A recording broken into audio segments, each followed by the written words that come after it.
टीटू और रिया का रिश्ता कई सालों से चल रहा था। पहले सब कुछ सही था, प्यार, रोमांस और साथ में टाइम स्पेंड करना अच्छा लगता था। लेकिन समय के साथ टीटू को फील होने लगा कि अब रिया के साथ वैसा कनेक्शन नहीं है जैसे पहले होता था। उसकी लाइफ में अब जोश नहीं बचा था। एक दिन उसने अपनी गर्लफ्रेंड रिया को धोखा देने का फैसला कर लिया और उसने दूसरी लड़की के साथ होटल में मिलने की प्लानिंग की।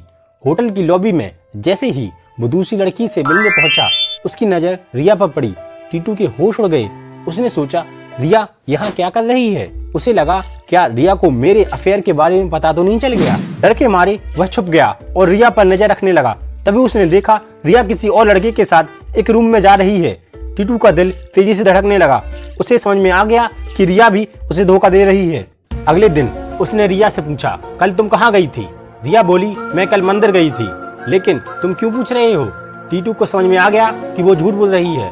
फिर रिया ने बात जारी रखते हुए कहा, टीटू, अब तुम्हारे साथ मुझे मजा नहीं आता जो पहले आता था। मेरी फीलिंग खत्म हो गई है और तुमसे बात करके बोरियत फील होती है।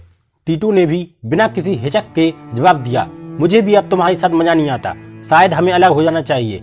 और फिर उन दोनों ने ब्रेकअप कर लिया।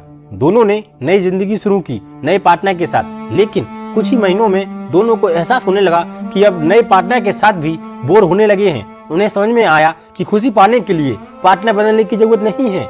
लेकिन ये समझ तब आई जब बहुत देर हो चुकी थी।